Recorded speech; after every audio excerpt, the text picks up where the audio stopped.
HaYesheva Samanapshi. We're learning the fourth parak of Maseches Beitsa.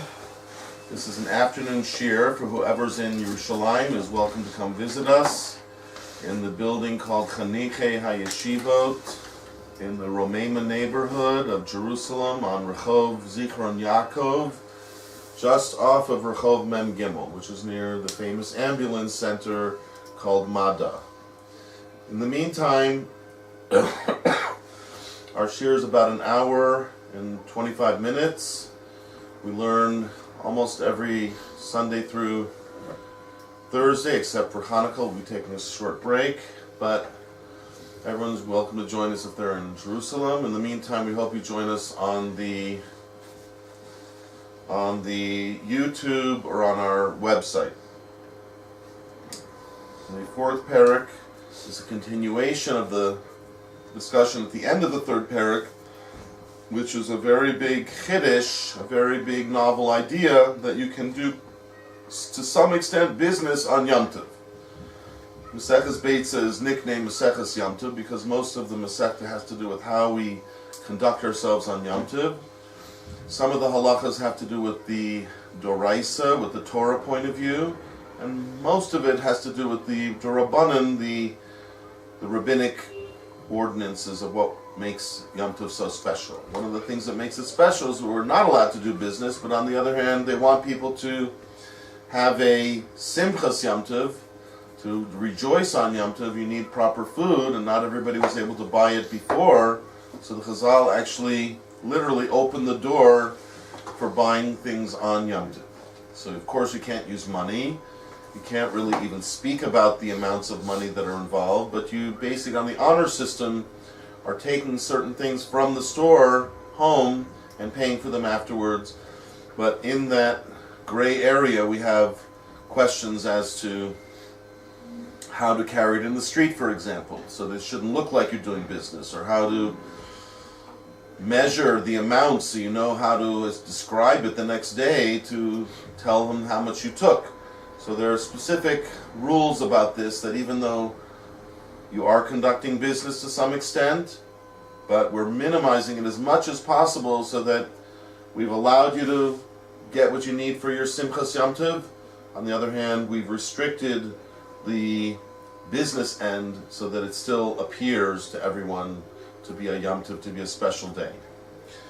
So our parak starts out with these same halachas and talks about if you have a reason to carry a number of containers of food through the street, since that's the way people who conduct business also will carry products through the street to sell them, how do we avoid that? How do we make, again, strike a balance between the allowance of letting them people do that to increase their simcha, and yet restricting it to make it not too businesslike.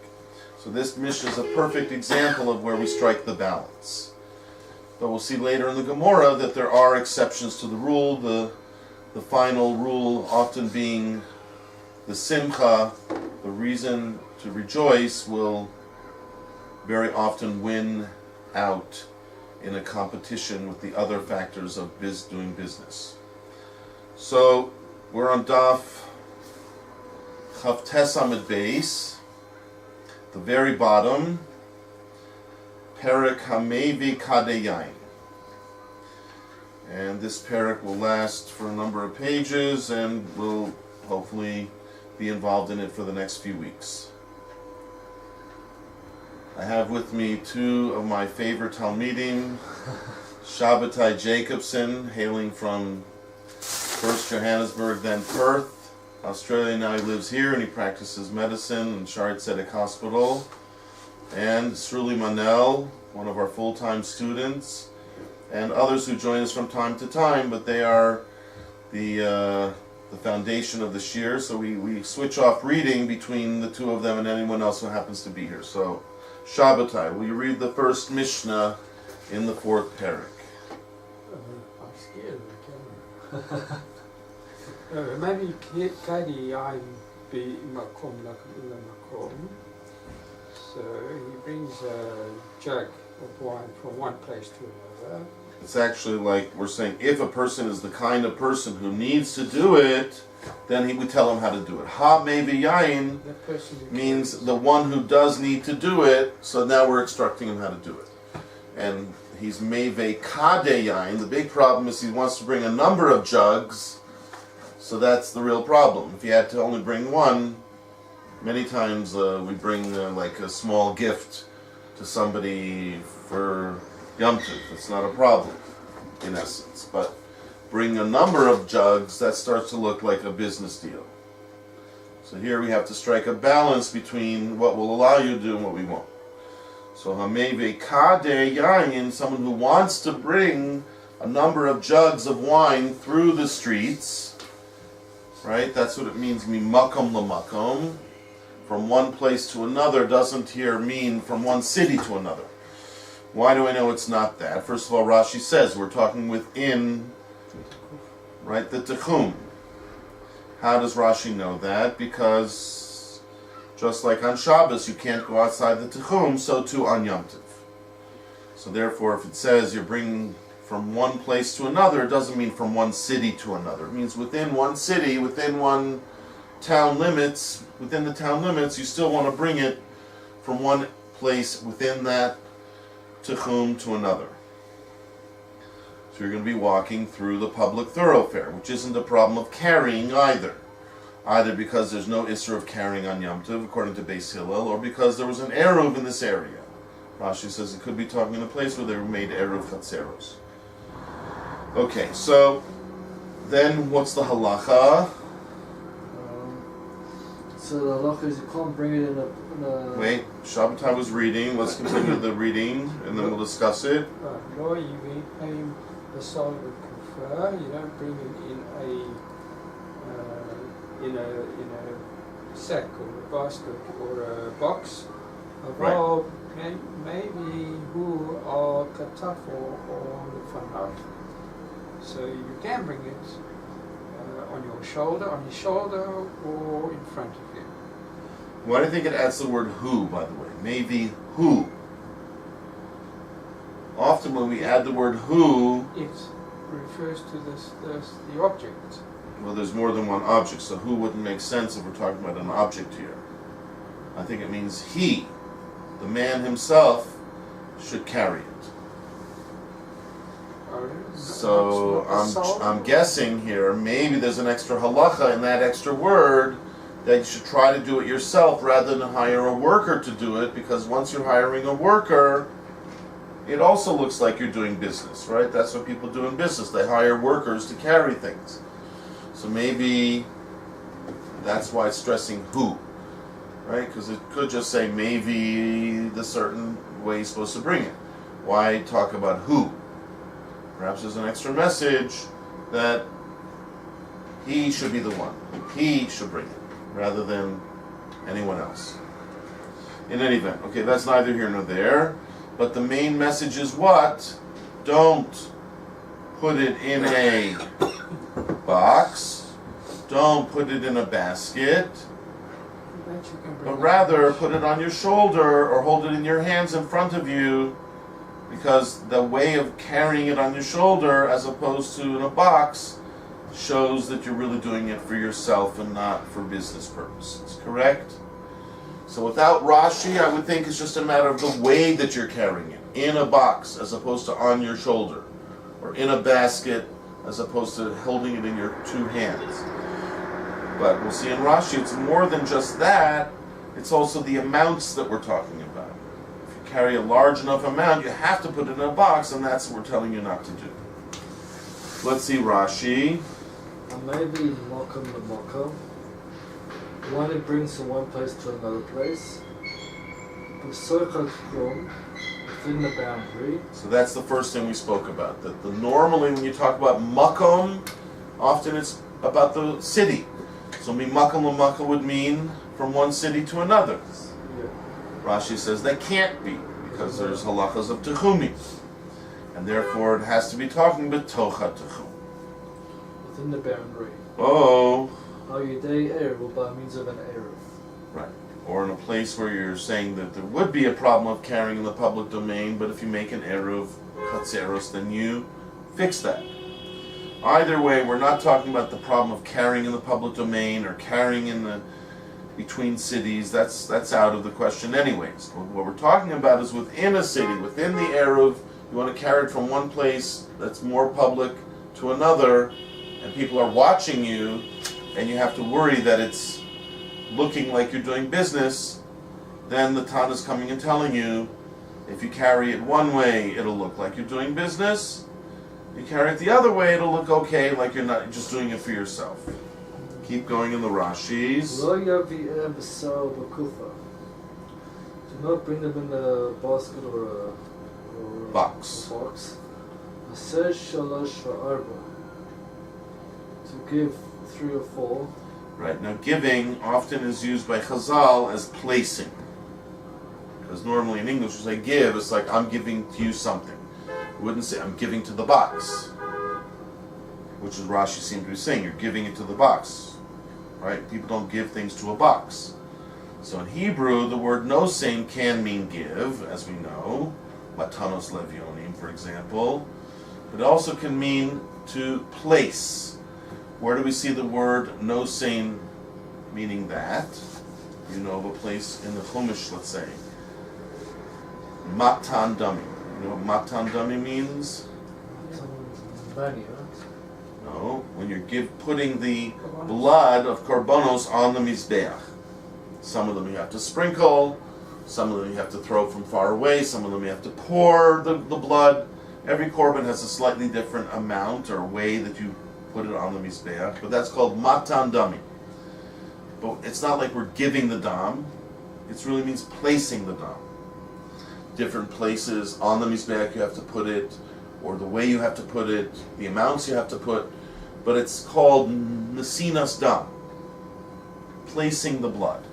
Okay, so sometimes notain means to give, and sometimes notain means to place. It's like you're putting something somewhere, right? So read the Rashi again with that in mind. Lo yavi'em b'sar b'kufa. You shouldn't put them in a basket or a box. Say shalosh or to place 3 or 4 soicha kuva within a box. Oh, right. So that's what Rashi's saying. The Tana is worried more than just the box, the amounts, Rashi seems to be saying. Because normally, why would you put something in a box? Because you can't hold it in your hands. Why can't you hold it in your hands? Because it's too much for me to hold in my hands or on my shoulder. Well, 1, you can carry in your hands or on your shoulder. 2, you can carry in your hands or your shoulder. 3 already, it's hard. So that's what that Rashi says is what the Tana meant. Don't put them in a box. When would you want to put them in a box? When you have too many. So Rashi says that's when it's going to start to look like business. Because when are you putting in a box? 3 or 4. Oh, okay, carrying 3 or 4 at one time looks much more like you're doing business than you're doing preparation for a meal. So Rashi says that's a problem. Why is that a problem? Shum v'asiyah means to lift it up. Shum denira k'masa dechol. Which appears like the act of a weekday. Let's say it's Moses means to carry burdens. Right. To carry burdens, and also, like we said, to do business, right? Probably Rashi means as well as just the fact that you carry a lot of burdens, it's the reason why you're doing it. The reason why we do during the week, carry heavy loads, is because we're doing business. So again, either because it looks like business, or just the very fact that it looks like the way you do it during the week. Matt's in? Excuse me? Matt's. Yes, enough. He's at home. He's at home. I'll wait till tomorrow. Oh, Wednesday, no, maybe give it to him. You'll see who Be comes here in at the 6. He'll be ahead at 6? You'll be ahead at 6? So I will not, but if you want to leave it in a place you can find it, in an envelope, do you have an envelope? I don't have an envelope. Where should I put it in the You want to put it safe in a napkin and then place it on next to the camera. He'll be coming to deal I'll with put the it camera over when he here. comes. I'll put it over here, not done about it. Thank you. Sorry.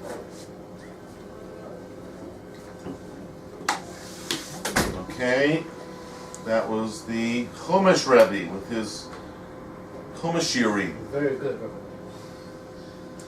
Okay, so Rashi's saying there's a problem of doing something that appears like the way we do it during the week.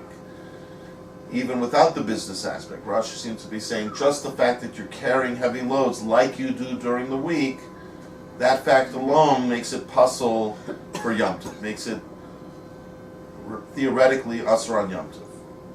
We'll see later there's a case where we'll still allow you to do it, but if you can't avoid it, you should try to avoid it. Why? Because you don't want Yom Tov looking like a regular weekday, because Yom Tov has to be special.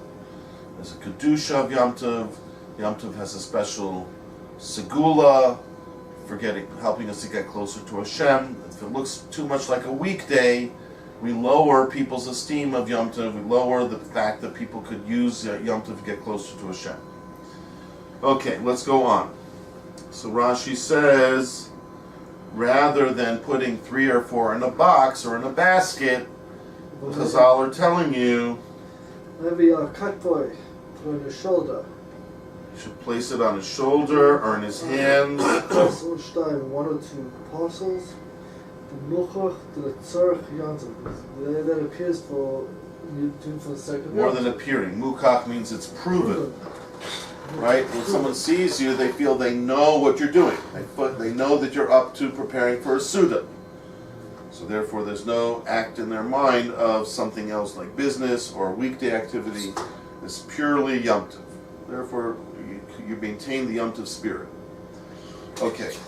And Rashi says, O lefanav, if you don't put it on your shoulder, at least hold it in front of you. Biyada means in your hand. Right, so we said perhaps it's biyadav, even though it looks like the word biyado. But either way, if you're carrying one, perhaps you're carrying it in front of you, like one hand holding a jug, or 2 would be 2. Okay, that's the end of that section of the Mishnah. So basically, up till this point, we say, if you want to bring wine to the Suda, which is part of the Yom Tov spirit, make sure you bring smaller amounts that you could carry in your hands or on your shoulder, not bigger amounts that require a box or a basket. Okay, and therefore if you do really need to bring more, it seems like Chazal would rather you make a few trips, even if it's a bit more of a tircha. We'll see later in the Gemora, they really don't want you to do a bigger tircha for the sake of this halacha, so that will remain a bit of a question. Here we are telling you to do a few trips with a smaller amount that you can hold in your hands, rather than take a larger amount in a box. So it seems that small amount of tircha, of carrying it, making a few trips, is not enough to bother Chazal. They let you do it. Okay, let's go back to the Mishnah. What's biyadav and yadayim? What's the difference? Biyadav would mean in his hand, singular. Biyadav would mean in his hands, plural. Whenever you have a vav at the end like that, you can do the same thing to make it singular or plural. For example, well, it's a little bit different, but bano, okay, would be his son. Banav are his sons, his children. Same exact ending. If you would just say o, it means his, whatever you're talking about. But if you say of, banav, yadav, right, as well as, for example, echav. Echav means his brothers. Now that is a little bit tricky because there, without the nikudot, is spelled the same way as achiv, which means his brother. Right? With brother, you don't say acho, like biyado, or the other one we were mentioning. But when you're saying brother, it's achiv. When you're saying brothers, it's echav. Right? So that echav is similar to yadav, etc. Okay. So let's go on. So carrying the jugs of wine we've taken care of. Now we have a different problem. What about carrying tevin? What about carrying hay or straw or whatever, which Rashi said there's 2 basic reasons why you might need hay or straw for the purposes of cooking, which means cooking by fire, lighting a fire, you need kindling or whatever, as well as feeding the animals. So there's a big reason to allow people to do this, but again, we have to make sure it doesn't look like you're doing the wrong thing. Let's see the last part of the Mishnah then. So the person who carries straw, lo ifshel et hakufa lakara. He should not allow the kufa, the box, to fall behind him, to carry behind him. Right. Maybe again, the word who is added there. You see, he should do it. He should bring it. Right. Again, be a doe or maybe be a dove. Not clear. Okay. Now matchilim is a new halacha. So let's just say this new halacha. So second halacha sounds very much like the first halacha. A certain restriction on how we carry something in the public domain to make sure it doesn't look like we're doing the wrong thing on Yom Tov. And here Rashi has to bend over backwards, however, to explain it, right? Because what is it saying? Don't carry it behind you, but it uses a funny word, yafshil. Yafshil is kind of like the old Tom Sawyer pictures, right? When he had like this satchel and he put it over his back and he lowered it down, and it's an easier way of carrying, like a rucksack type of idea, right? How many books can a child carry to school in a rucksack, in a knapsack? A lot. You've seen these little tiny kids. I think their books weigh more than they do sometimes, and they're still able to carry them to school. These huge knapsacks full of stuff, textbooks and so on and so forth, and lunches and sneakers and who knows what, because it's down carrying it on their back, right? You lower something down your back and you have it strapped to your shoulders or strapped to your head, like a lot of the Arabs carry these huge refrigerators by having it strapped around their head, and then they lower it down their back and they can carry it up 4 flights of stairs. Because there's a certain way of the leverage working out that it's easier to carry that way. It's actually easier to carry that way. So you can carry a much heavier load by lowering it down the back. That's what yafshil means, lower it down. How do you lower down the load? You have to have it attached, right? It's like taking a bucket and lowering it into the well. It has to be attached or else you lose it. So when you lower the load down your back, it has to be attached either to your arms or your head, some kind of attachment system, but it is easier to carry a heavy load that way. So the Tana is saying, don't use the method which is easier, rather carry it in front of you. Well, that's going to be harder. So we said the other day, that's how Rashi knew that here the Mishnah is telling you to do something counterintuitive. Don't do the easier way, do the harder way. Well, we know from later on in the Gemora, and Rashi certainly knew, that are you allowed to do it in a harder way? Normally we say, don't do it like you normally do it during the week, but make sure if you do change it from the way you do it during the week, it has to be at least not harder, right? And preferably easier. But here, we're telling you to not carry it in the easier way, like a knapsack on your back, the hay, but rather in front of you. That's much harder. Why would we tell you to do that? But we know from the Gemora, just to make a shinui from the way we do it during Chol, we would not tell you to do that if it was harder. We're only going to tell you to do that if it's easier, or not harder, at least equal. Remember that? Yes. Right, we have to see it in the Gemora still, but we have already seen the Gemora, and Rashi had already seen the Gemora, so that's how Rashi knew that here it's more than just trying to make it different than the week. Here we have another reason to tell you to do this. That's why we're telling you to do it in the harder way. Pick the harder way because you're trying to avoid a really harsh marasayim. Not just you want it different than the week, but you're actually avoiding a marasayim that makes it look like you're doing an avera. To do that, we let you even do it when it's hard.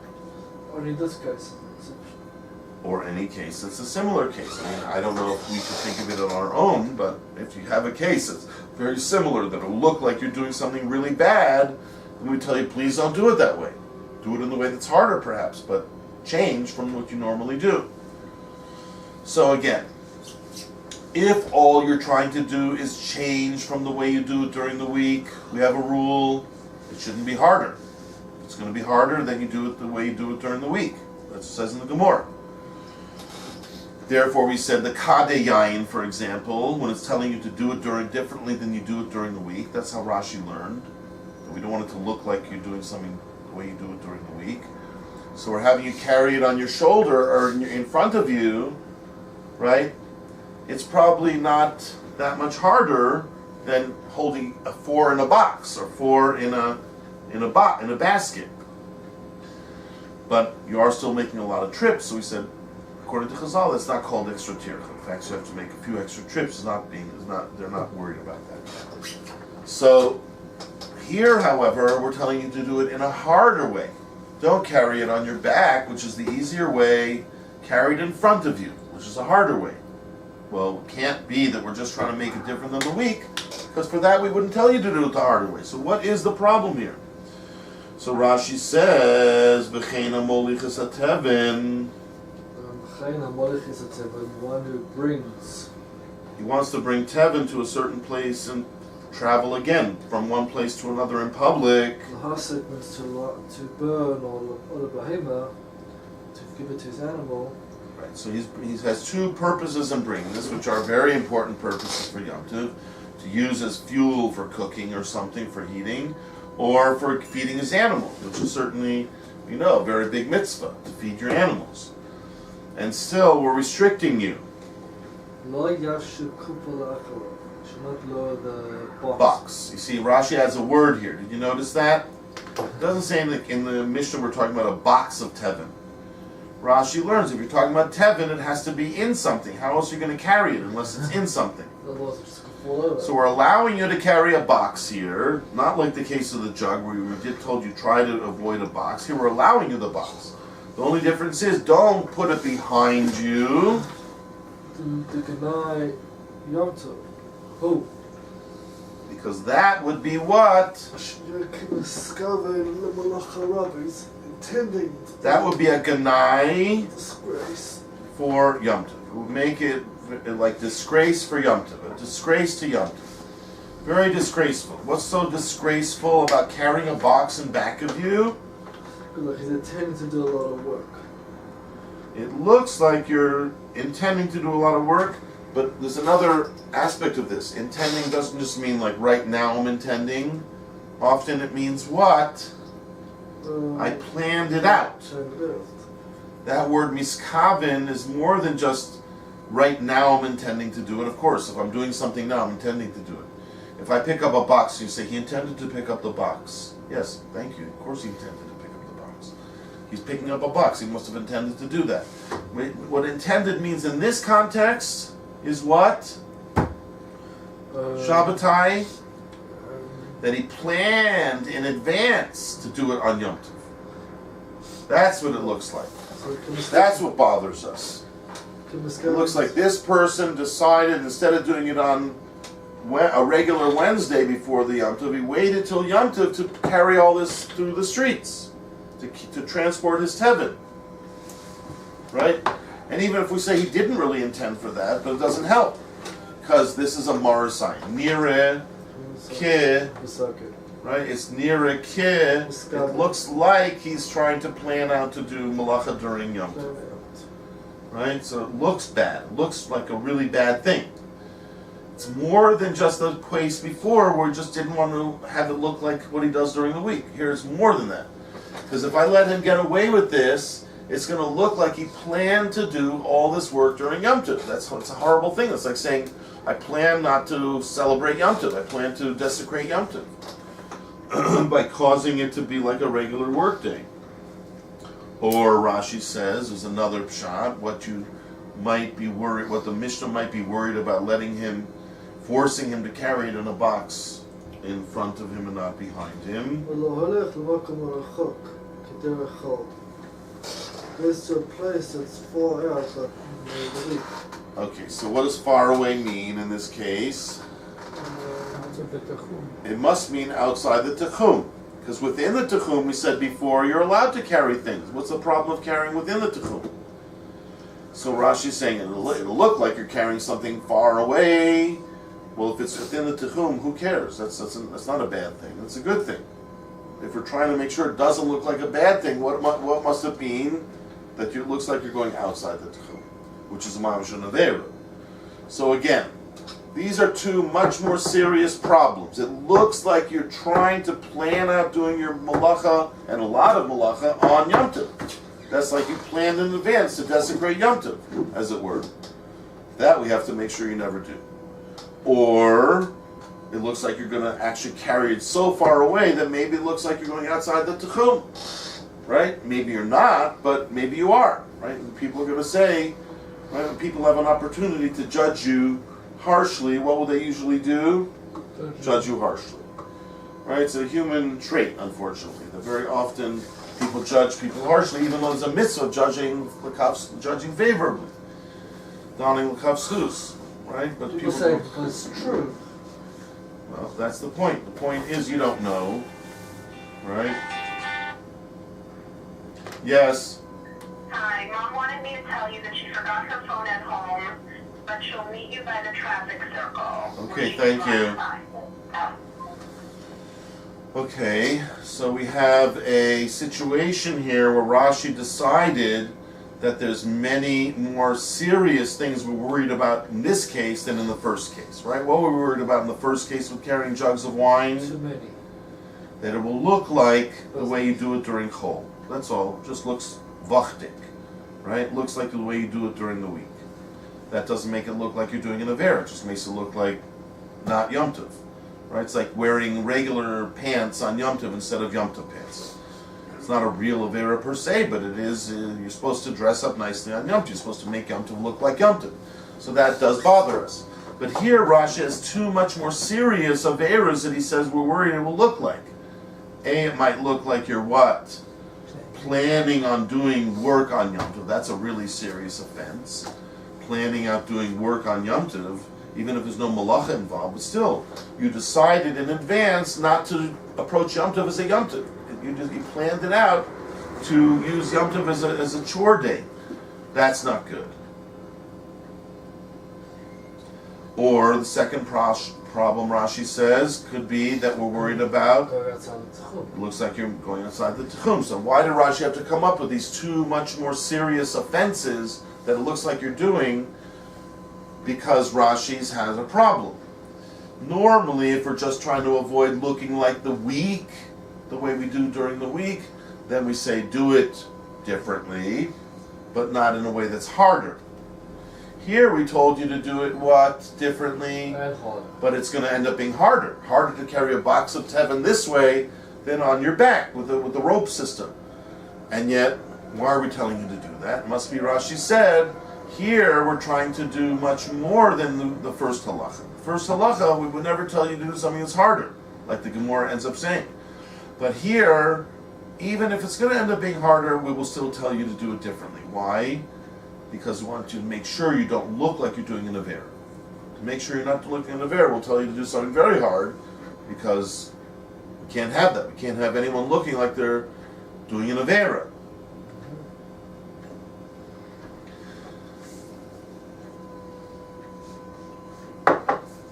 Okay, so that's the second It's more halacha. noticeable, right? The second Excuse case. me? It's going to be more noticeable than the first case. More noticeable? Maybe. Rashi doesn't say because people notice it more, it's just because it looks like you're doing different things. It looks like you're actually doing something wrong. Whereas the first one didn't look like you're doing something wrong, it just looked like not a weekday, it looked like a weekday thing. It looked not like it's Yom Tov. Okay, now the third halacha. So the third halacha The way Rashi seems to describe it is a whole new halacha, but once we mention Tevin, perhaps that's the connection. Once we mention Tevin, which gets strewn all over the place usually, now we have a new question. Can I pile up Tevin on Yom Tov? What playing sports like soccer On a hard surface? Yeah. Well, I think they say it depends on whether most of the courts in the city are hard or on ground, right? If it's on the field, where you're going to dig up a hole, which is a malacha. So that's why it's usher to do on a regular field. But in a place where there's a hard surface, like asphalt, or the other kinds of harder surface, then it's not such a... we say it depends on how many there are in the city.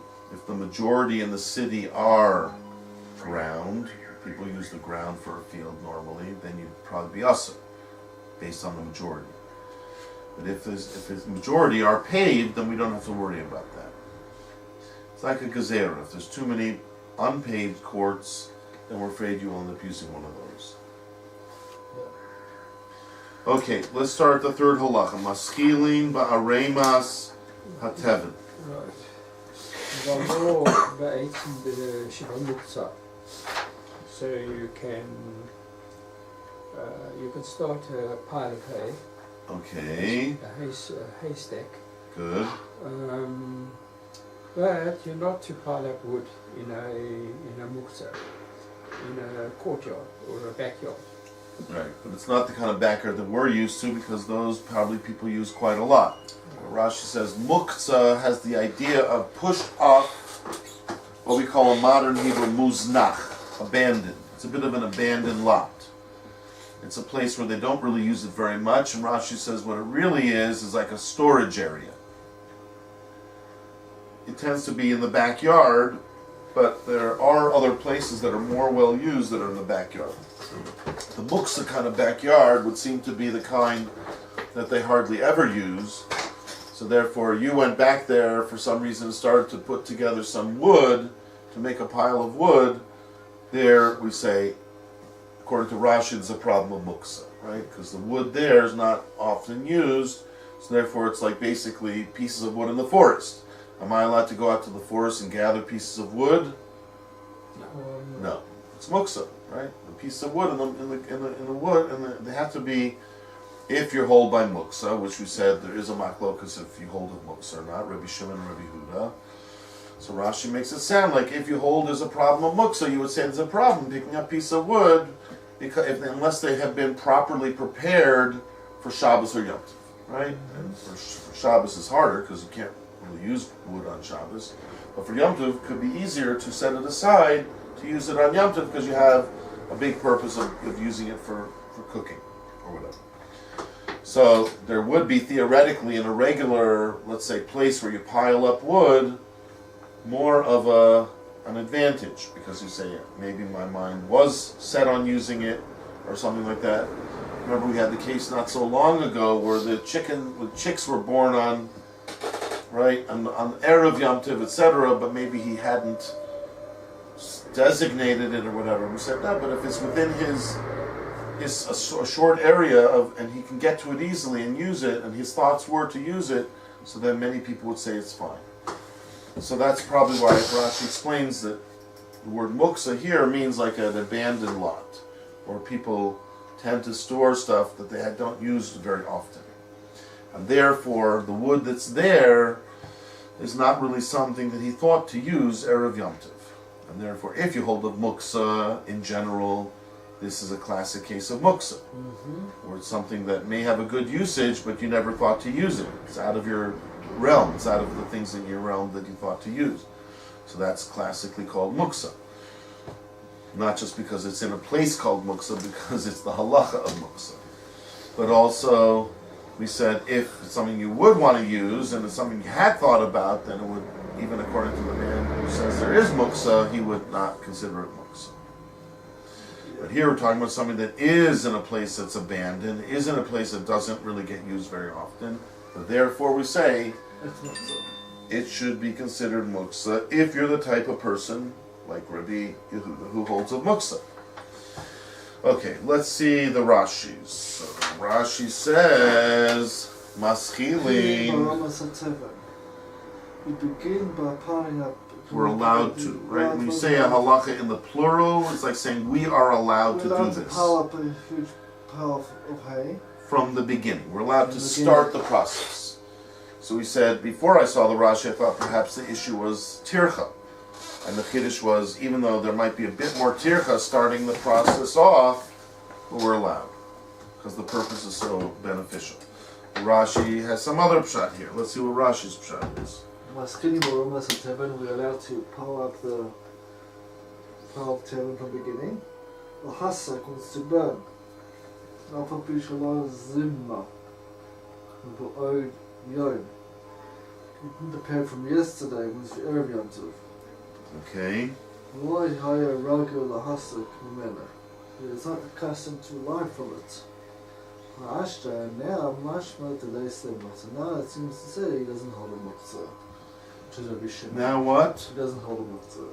Somebody, whoever wrote this Mishnah, must be someone who doesn't hold of the Isser Muktzah. How do we know he doesn't hold the Isser Muktzah? Because if he wouldn't be allowed to use it. Because this is an object. Rashi said that A, he had not prepared beforehand. That's important why he didn't prepare it. And Rashi says it's in an area that what? That people store it. Right, are not ragil To to use it for firewood, right? So even though this is straw that, first of all, he hasn't set aside and prepared it, and it's not normal for him to use it, right? Like I mentioned, normal people use twigs to start their fire, or little pieces of little branches, but to use straw, at least this fellow, is not accustomed to doing it. And still, the Mishnah says what? You're allowed to pile it up. Well, piling it up is not really the issue so much as moving it, right? According to Rashi, the chiddush is, in order to make a pile, I have to move it.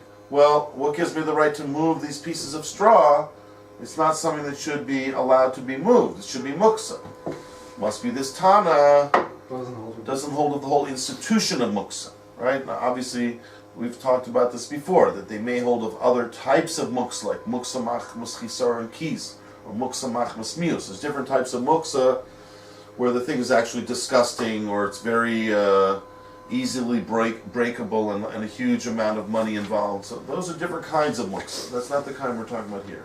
Here we're talking about a muksa that is what? An object that has a usage, but you're not accustomed to using it, as Rashi says. Something that in your mind was off to the side. It was pushed off to the side.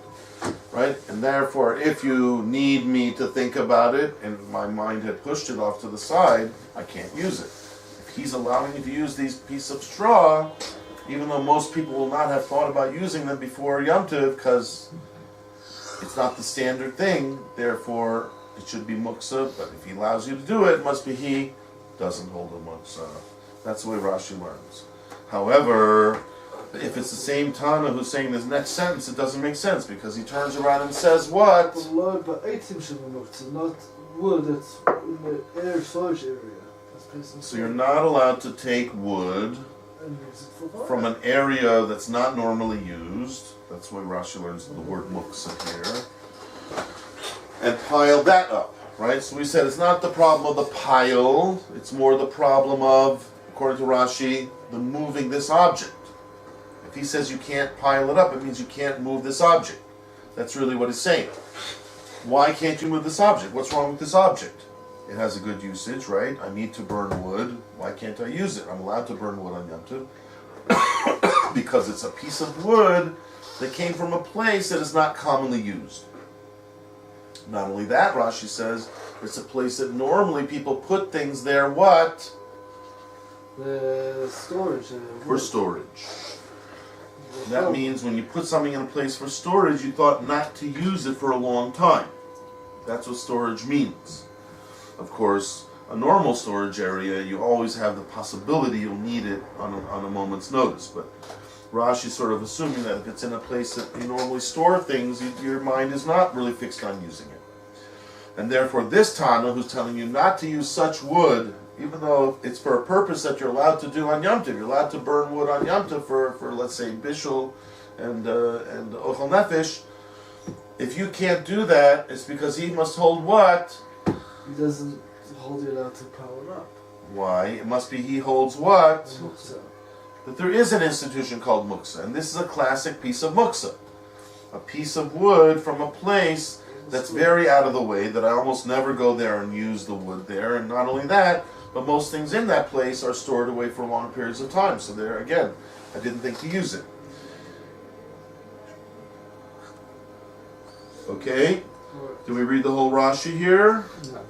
Rachava means wide. She'acharai Okay, but habat. Rachava, it does mean wide, but that's also the word Rachav would mean wide, right? Rachava just as a word without modifying. You're not saying, if it was a feminine Rachava, wide would be describing a feminine object, right?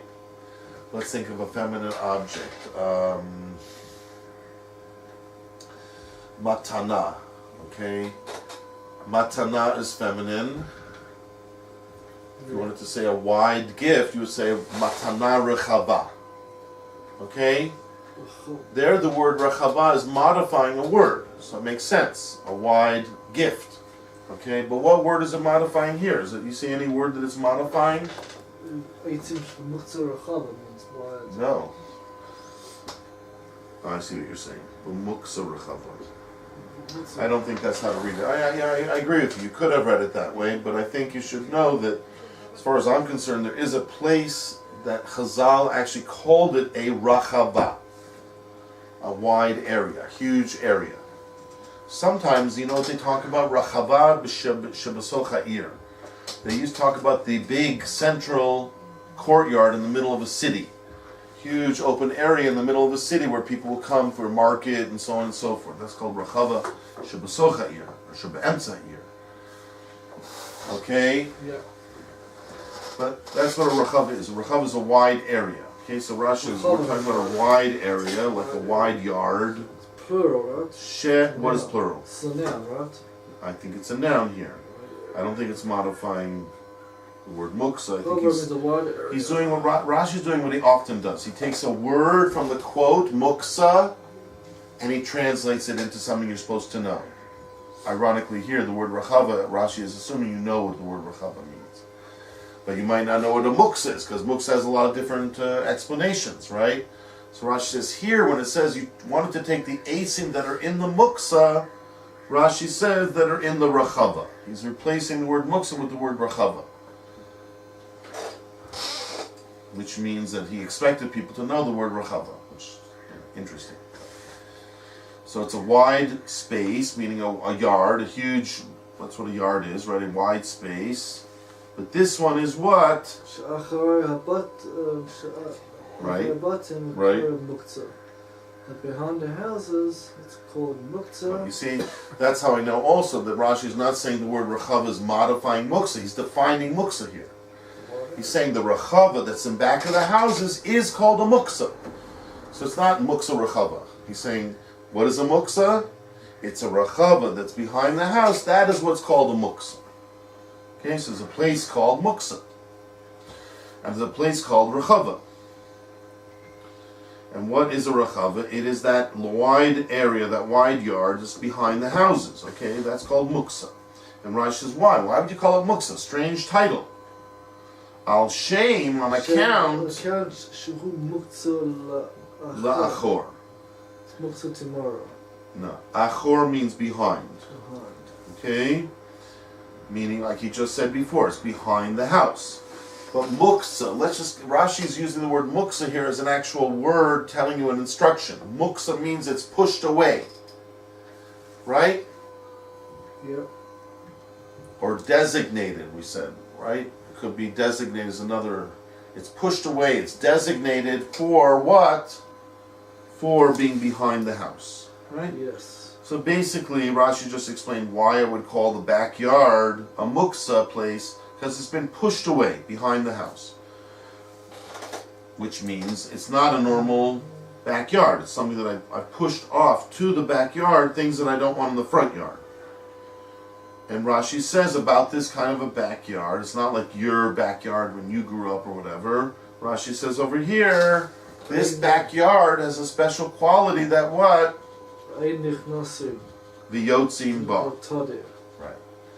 You don't what? Enter and take out the. No, not take out, go out. Right. People do not generally go into there and come out. They don't go in and come out on a constant basis. Frequently. Right? They don't frequently use it. That's what I think today, people who do have a backyard probably do use it all the time. Right? The kids go back there to play ball, and the mother goes back there to hang up the laundry and whatever. Right? People use their backyards. So Rosh says, this is not what we're talking about here. We're talking about here a special kind of a backyard, maybe in their day or even in their day, a special kind that was what? Pushed away from the normal usage. That's why it's called muksa. In that sense, it's like what we call normally muksa. It's pushed away from normal usage. And people can go in and come out of there. No, people don't happen to go in and come out of there very often. Right? They don't quite use it very often. They're not used on a constant basis. And Rashi says one more thing about it. So why do you even have it back there? What do people use it for at all? If they don't really use it. So what do they use it for? The sham. Sham nice and eitzim. They're the place wood. Good. That's the other usage of the word nosim, as we spoke about. Very good. You translated it properly. Right there, they put in it wood and hold of anything. Really, anything can go back there. Right. He doesn't put his mind. A person doesn't have intention, in other This is words. an important point. To what? To take it. Until adds maruva for a long period of time. Right. So this is what we call a storage area, right? That I happen to use it, like they say in modern Hebrew, like the boidim. Right? But people take and put in the boidim something they're not going to need for the whole year. Maybe once a year they take it out, like Pesach things or whatever. Or maybe even once every few years, right? Next time we have children, next time we have a baby, we'll take it out of the boidim. It's a storage area that people don't really use so much. So Rashi went through all that what? First of all, to define the word muksa in this case. What is this muksa? What is this backyard? It's a special kind of backyard, and that's why they call it muksa. But why did the Mishnah choose that word? Because it wanted a place that's hardly ever used. And not only a place that's hardly ever used, that the wood there is wood that what? Again, is hardly ever used. Been there for a long period of time. And is hardly ever used. Why do I want to talk about wood that's hardly ever used? Because then I can say, you know why the Tana doesn't let you use it? Because it's hardly ever used. It's like any other kind of muksa that you say, I'm not allowed, even though it has a purpose, has a function, I'm not allowed to use it because nobody intended to use it when Yom Tov was coming in. And Rashi says, Uba Gemora, which means what? Sefer L'Reisha means what? Sefer from the Reisha. L'Reisha. Reisha. Sefer L'Reisha. What does it mean to ask a Sefer L'Reisha? Meaning ask a kasha from what it says in the Sefer to what it says in the Reisha. In other words, it's a contradiction. What's the contradiction? Normally a contradiction between two statements. So you have to have two statements lined up to call it a contradiction. What are the two statements here? The one of the Sefer and the one of the Reisha. Because what do we say in the Sefer? Are you allowed to move muksa? In the Sefer it was talking about what? Eitzim sheba muksa. He says you're not allowed. He said you're not allowed, so I'm not allowed to move muksa. But it said in the Reisha, am I allowed to move around straw? Yes. He said yes, so I am allowed to move around muksa.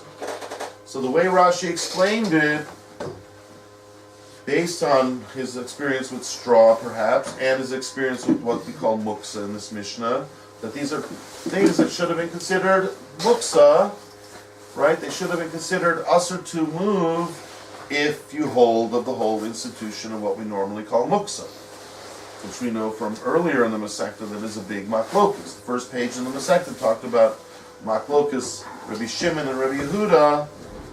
Do we hold of the institution called muksa, or do we not hold of the institution called muksa? The Gemara there even said further, if you hold that there's no problem with muksa, you don't hold there's a problem with nolad. If you hold there's a problem with muksa, there's a problem with nolad. So they both go together even. So we know this Shitas Rabbi Shimon, he doesn't hold there's a problem with muksa. Therefore he let you use, for example, the famous case of Oil, candle oil. right? Mosar Shaman Shabaner. The extra leftover oil after you light your, like in those days, would be like our Hanukkah candles, and you come back later and you find there's oil left in there. And you decide you want to have a little bit of oil, olive oil, with your salad dressing, right? Yeah. Can you use it or not? It was at the beginning of Shabbos, it was usher to use, because it was part of the Nair. And to take any shemen out when Yom Tov or Shabbos was starting would have been kibui, would have been putting out a fire, chas v'shalom. But for sure you couldn't touch it when Shabbos came in. So if I couldn't touch it when Shabbos came in, am I allowed to all of a sudden, now that the flame went out and there's no problem of kibui, can I take it out now in the middle of Shabbos? It has a function. I should be able to use something that's functional. No, because when Shabbos came in, it was not functional because you're not allowed to take it out. So therefore, the whole of Shabbos, it's usher. Who says that? Rabbi Yehuda. Who says you're allowed to? He doesn't care that it wasn't fit Rabbi before. Shimon. Now it's fit. Now you could use. Now it's functional. Rabbi Shimon. So according to the way Rosh is explaining it, what the Gemara really should be asking is, it looks like the Reisha that says you're allowed to pile up the straw was written by Rabbi Shimon. Rabbi Shimon, saying you're allowed to move muksa. Very good. And it looks like the Sefer that's saying you can't pile up wood is also because you cannot move muksa. It must be Shitas Rabbi Yehuda, right? So that will obviously, Rosh says, be a big question in the Gemara. The same sentence, and the first half of the sentence is written by Rabbi Shimon, second half of the sentence written by Rabbi Yehuda. What's going on over here? Something's not right. Okay. Let's start the Gemara. Unless someone has a question on the Mishnah before we start the Gemara.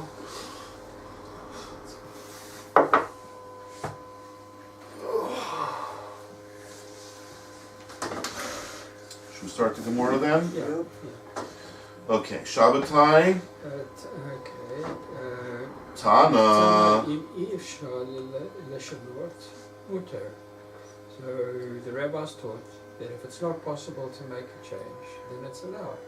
Right. So in our words, without even looking at Rashi, we would just say, look, if it happens to be a case that in order for me to change it from what do you mean change? Change it from Weekday work. the way we would normally do it during the weekday, whatever task we're talking about. If I can't do it differently for some strange reason, then they're saying in this Beitsa, so I'm allowed to do what? You're allowed to carry on. To do it in the normal way. Right. Right? Notice the whole thing about changing it from the normal weekday manner is only if I could do it. If I can't do it, I can't do it. Now what's called I can't do it? Let's see, Rashi's Mechadish.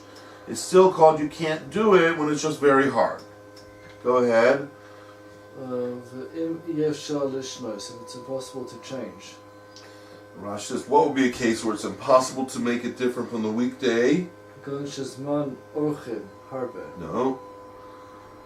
שזימן Good. אורחים הרבה. He ordered a lot of guests. Right. Or we call it invited. Invited a lot of guests. Right? צריך להביא הרבה ביחד. He has to bring many bottles in one go. Right. So mutter, so they're allowed to. Right. So here's different than the Mishnah. Why is it different than the Mishnah? We said even in the Mishnah, I want to bring 4. Right? And the Mishnah's talking about a case where I wanted to bring 4. It told me don't bring it in a box. So if I can't bring it in a box, what's my alternative? Bring it on my shoulder or in front of my hands. How many can I carry that way? 2. So how many trips am I going to have to make? 2 trips. Is that a case that I call it too hard? Yes. No, it tells me to do that. You can make 2 trips of 2 apiece rather than 1 trip of 4. That's what the Mishnah said. Don't carry it in a box where you carry 4 at a time. Carry it in your hands where you're carrying 2 at a time, Rashi says. Well, I want to carry 4, so what am I going to do? You're going to make 2 trips. Isn't it going to be hard? Not that hard to make 2 trips. 2 trips is not that hard. Right? Yeah. But Rashi says over here, if I want to bring a lot of wine for all my guests, now it's not just a matter of making 2 trips. If I have to carry 2 at a time with 20 bottles, it's going to be more than just 2 trips. Gonna be a couple. Right? If I carry 2 at a time, tell me how many trips I have to make. To get 20 bottles to the Suda, how am I going to carry? How many times am I going to have to go back and forth? I'm only carrying 2 at a time. 10. Right? So Rosh says that's already too much. That's called I can't do it. I can't do it. Right? Too hard. Right? Rashi mentions what? Then it's mutter. He doesn't say really why, but we said perhaps it's because it's so hard to make 10 trips. 2 trips not so hard. 10 trips hard. Or we said another shot the other day, the time involved. The time involved, by the time you have to make 10 trips, the time for the suit is almost over. But if I only have to make 2 trips, nishka fairlock, right? Maybe the time for the hors d'oeuvres, we'll have to tighten up the hors d'oeuvre time, but this general suda will still be functional. Okay. So that's the beginning of this sugya. That the thing that we learned in the Mishnah. That's why it's so important not to paskin from a Mishnah. What would I have said from this Mishnah? That's it. I can't. I always have to carry 2 at a time whenever I want to carry something. Right? That's it. No boxes. No nothing. Says the Gemora. That's not true. That's why you can't paskin from a Mishnah. That's not true. What's the truth? It depends. Right? It depends. How much do you have to bring in the meantime? A normal Suda, you need 4 bottles of wine, Rashi's saying. So then, okay, so don't take 4 at a time. That looks bad. Take 2 at a time. Make 2 trips. But if I have to make a huge Suda, like a Sheva Brachas or something, right? Or I invited over all of the relatives, right? All the aunties and the uncles. Those aunties can drink a lot of wine. You have to bring a lot more than just 4 bottles now. So then Rashi says, I'm allowed to bring more. That's the pshat in the Gemora when it says if I can't do it differently, if I have to do it the normal way, I'm allowed. Right? And it turns out, what does it mean? It would just be too much work. Too much to make so many trips. Okay, so we already see that a lot of it depends on the amount of effort involved, which the Gemara now picks up on and goes further with this idea. So now let's go back to the Gemara. It can Rabbi be Mechuza. So Rabbi made a tikana from a place called Mechuza. That's where he was Rav, in that place, Mechuza, he was a Rav. So in his hometown where he was the Rav, they would listen to him. He made a ruling that what? Hilaru bedochaka.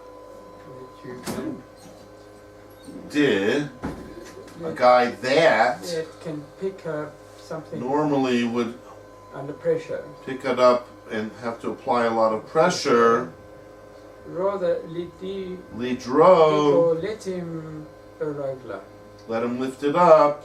on a pitchfork. Right. The rigla, it's like an implement that is like a pitchfork or some kind of a trolley or something that is much easier. What does the hukka mean? Hard. It's very hard. Right? And Rashi says you would do that during the week. You would do that. You can put it on your shoulder, and you would, right? Man up, as they call it. Right? You would man up and do it, even though it was difficult. But we're saying since there's a certain way you carry it during the week. How do you carry it during the week? You carry it on your shoulder. Right? Mm-hmm. Now we want you to change from the way you do it during the week. That's what we said. We'd like you to do it on Yom Tov.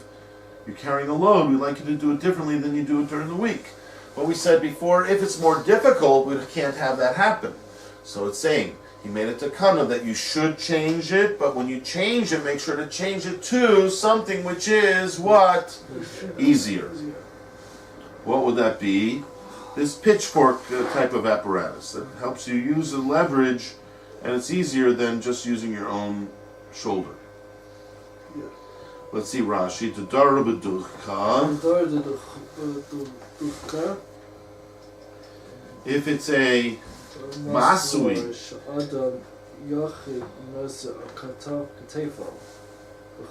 if it's what? It's a burden that a person himself carries on his shoulder, on a weekday. The Torah means it's hard, right? But says Yantov, if you're going to come carry a Yantov, the Torah Yantov, or the Nizar Yantov, to go in Chavis or Sak, Malay Peros, a barrel or a sack full of fruit, that's in the Yantov or Ragla. You should carry. Very long Rashi over here, huh? Yeah, you should carry it around to. We have to sort this one out. Around with his foot. No. Ragla means. Rashi right away puts in the other word, atar. Atar. What's an atar? Atar is We looked up the pasuk in Parshas Toldos. Means a lot, right? No, it means. Rashi over there said it means he was davening very fervently. Yeah. But I told you what the Gemora says, that it means like a person who's trying to move hay with his pitchfork. Atar. And he therefore, it's symbolic of when you daven, you're like moving Hashem from Midas Adin to Midas Arachim. So they call that kind of davening this with this word. Atar means. Okay, so it's a kind of a pitchfork. Kind fork, a pitchfork. Kedarka noisi melech lamacha, like the way that they carry salt to be sold. Neish tzarch lishnos, and when you need to change, shehu mishuna, when there's a change, yishana lahaka, so you should change it to lighten the load. Haloi lahar bois turach b'yom tov. You shouldn't make it harder, increase the effort. Right.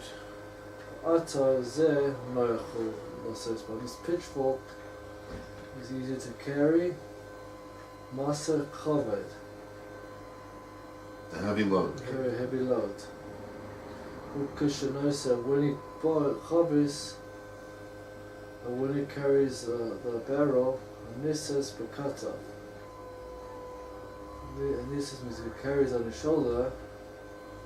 Mishnah lahakav, it's to be makel. Okay, again.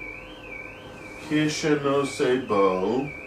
Krishna is chavis, when he carries Bow. What's bow? it. No. It. With it. With it. What does he mean with it? What has Rashi been talking about for quite some time now? Kairos. Pitchfork. The pitchfork. With it. This apparatus, like a trolley, some kind of a trolley apparatus called a pitchfork, which people use for carrying heavy objects. That's what it means, bow. With it, with the Pitchfork. pitchfork. So read it again. Kisha no say bow. When he carries with it the pitchfork. When he carries with the pitchfork With the pitchfork. a Barrel. chavis, and it's a chavis ha-nises. That is normally carried the katef. The shoulder. So now he's carrying with a pitchfork. One that he would normally have carried on his shoulder, but it would hurt. But that's how we would normally do it. Mishaneh, It's different. it is changing. Changing lahakel to make it easier. Right. So it's a very long Rashi. Can you summarize the Rashi, or should we go over it again and try to compartmentalize each part?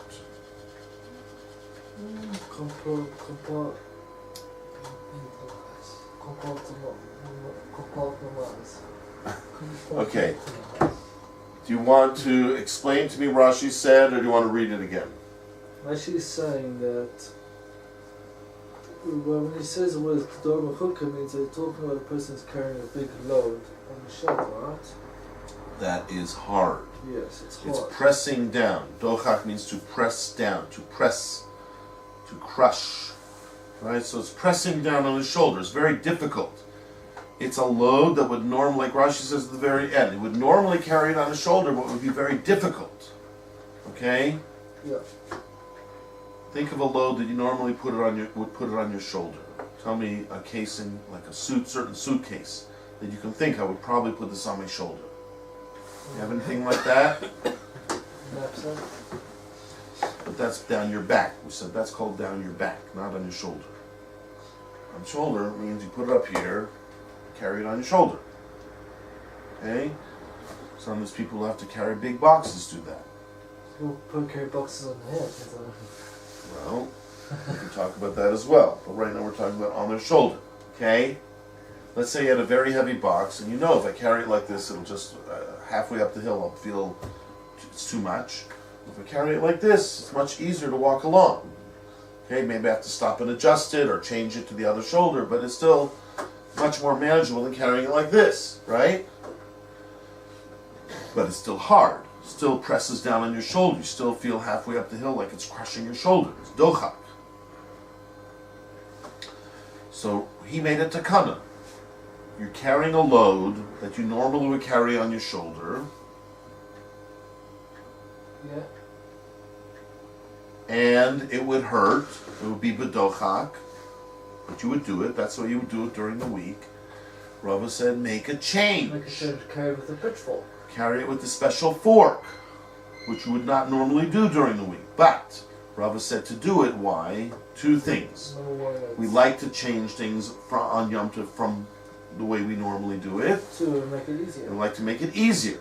Well, this fits the bill, right? Because here, if you do it the normal way, it's harder. You do it with this other special pitchfork thing, it may be something people normally wouldn't do, but it's easier. It is easier. So that was his takana. That was what he required people to do. Okay?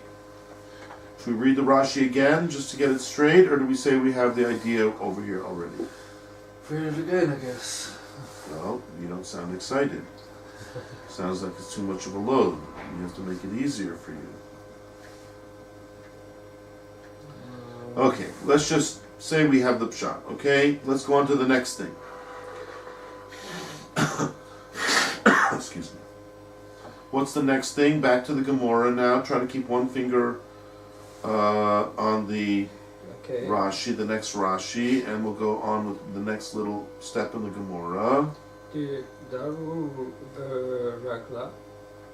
Right, which means If that, a person who carries it on a or a pitchfork, thing which you normally carry on the pitchfork. Lidero, let him carry it. on a stick. Not he can. No, It's a takana. He should. Carry Let him do it means he should do it. He should carry it on something called an agra. Stick. Okay. Oh. Let's see the Rashi. The Dara Baragla. The Baragla means he carries it with his... A thing that is normally carried with a pitchfork. Rashi says... Masoi Chopis Gedola. Carries a big... A load. Big load. Of a big chavis. Before the previous Rashi was talking about a regular chavis. This is a much bigger chavis.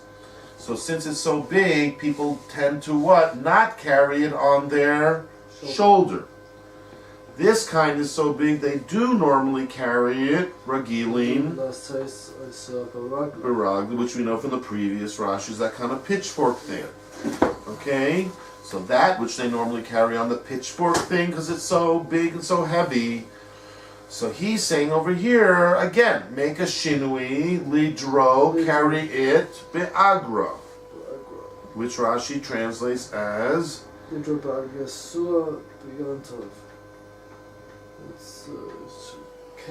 should carry it, or really they should carry it. Rashi made it plural. Yisu'u.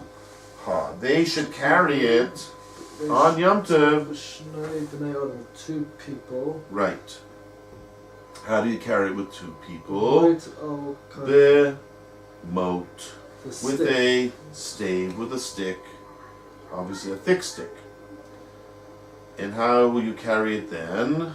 On their shoulders. On their shoulders. The Hainu Nami. This is also Right? Again, he told them to make it different in a way that will make it easier. Okay? I have to step out for a minute. Perhaps you can prepare the next one. I'll be right back.